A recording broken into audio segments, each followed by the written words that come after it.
I have insurance, and so I don't need to focus on anything else other than just my physical well-being, because a bike is completely replaceable. And the fact that you have insurance and that you're protected and you're covered, all you need to do is focus on yourself and getting yourself better. Like, I'm going to try and I'm going to take risks and I'm going to take chances, because why else? Why would you not, right? I'm Alicia Speak. I'm 37.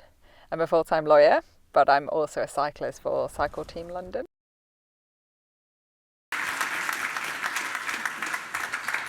Hello again. I've already said hello already, but the formalities, etc.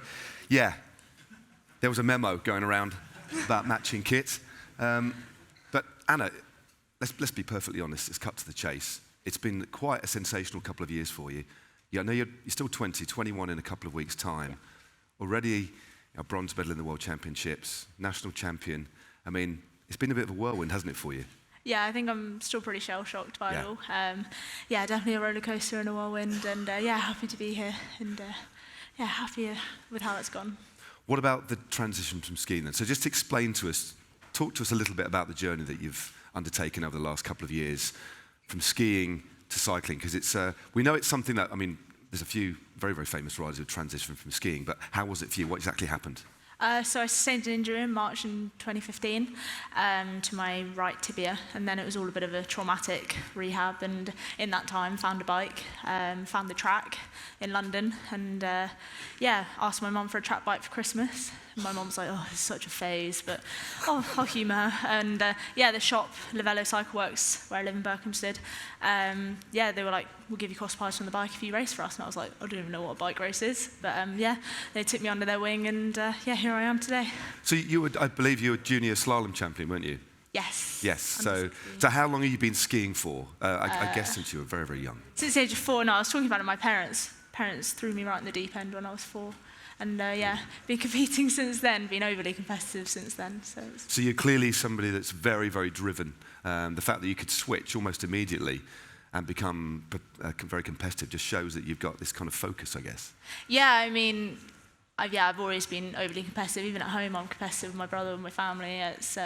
But I mean, I'm very chilled out when I'm not in sport, and then I think I just have this switch where I can just, yeah, it's my alter ego almost in my sporting career. So I'm fascinated by the fact that you've kind of glossed over it, if you don't mind me saying, oh, I just went to the bike shop, wanted to ride a bike and rode on the track. Who introduced you to cycling? Why was cycling the sport that you thought you'd go into? You must have seen something or heard something or been inspired by someone or something. I think London 2012, was what first caught my eye. The guys on the track just absolutely killing it out there, and I always thought, oh, that looks really fun. Maybe I'll give it a go in my off season in the summer. And I was actually watching a hockey match at the Lee Valley Park, and then I was like, Mum, can we just go in and have a look? And I was like, please let me have a go. And yeah, unfortunately she let me. So yeah. So what was your first experience on the track like then? Were you a bit rubbish? Or did you take to it like a duck to water? I think I had a normal t-shirt on. I think I might have cycling shorts on. I was just riding around, just loving life. And yeah, no, definitely hopefully got a bit better since then. So you obviously were riding firstly to kind of rehabilitate. And what point did you think, do you know what? I could be good at this. There must have been a moment or a period of time where you became quite adept, obviously strong. At what point did you think, I think I can make the change here?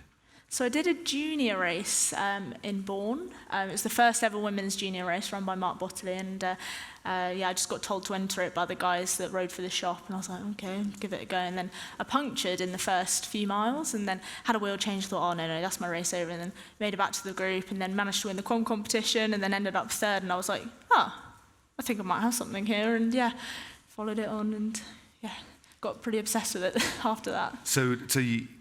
What happened next? Did you get a coach, or was it driven by your family or by yourself, or how did that kind of all coalesce and come together?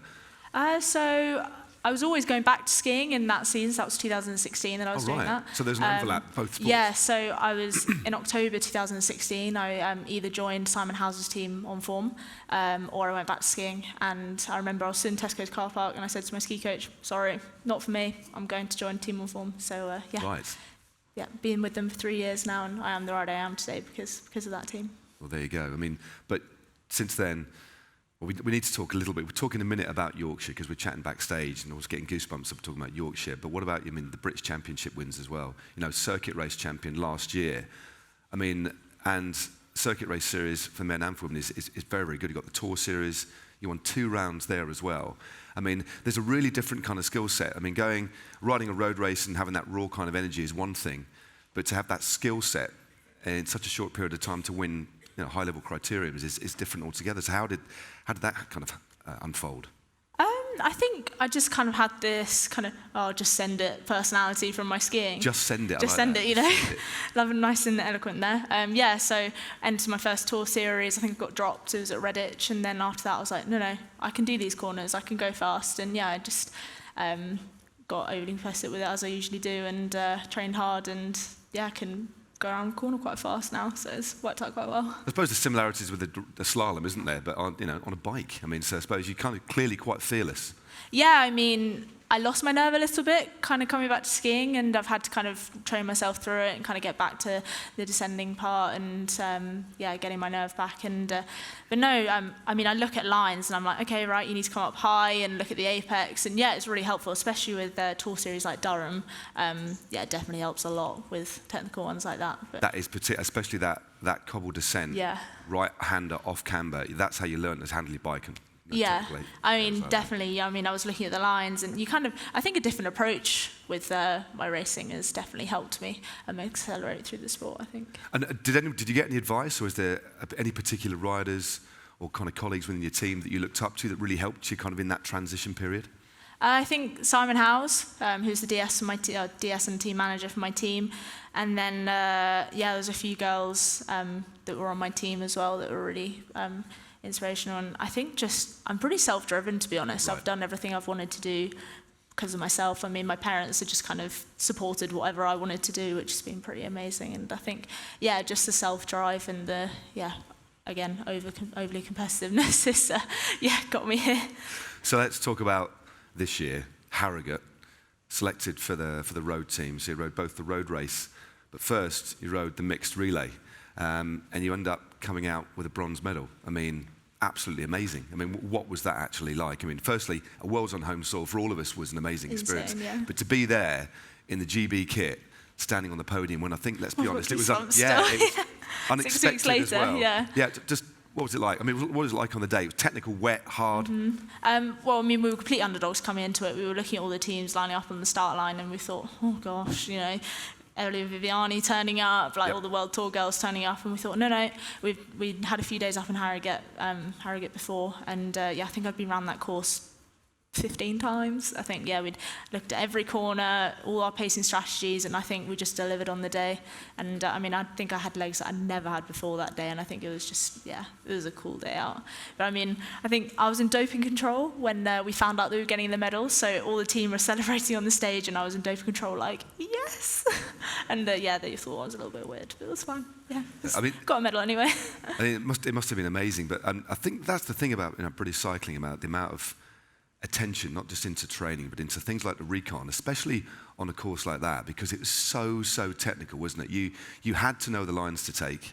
Yeah, and I would imagine you'd have had to ride on a few occasions at full tilt. Like, this is the speed I'm going to race around. Yeah, it was quite hard because some of the roads are quite busy. So I think we only really rode it with the closed course the day before. But no, it was definitely doing Bournemouth Bank 100 times was definitely paid to our performance. It was really, really nice to go in and be like, no, I know what line I need to take. I just can then focus on turning my legs and putting out the performance that we did. So standing on the podium then, with the medal, looking at the fans. I'm still getting goosebumps. Go on. I looked out and there's a sea of people, and I thought all these people have come to watch us, and I just couldn't believe it. It was insane. It was the most incredible experience of my life. Yeah. That is fantastic. I mean, so what does the future hold for you? You're still only very young, but what are your immediate plans? Obviously, Tokyo's looming. Are you kind of on the kind of broader squad for that? Yeah, I got half an eye on that, but I just signed for the World Tour team. Of course, Sunweb. Yeah. Yep, on Monday. And so that's this year. There's going to be a year of learning and growing and finding out what kind of rider I am. And I got half an eye on Tokyo, but definitely the World Tour is what my focus is for this year.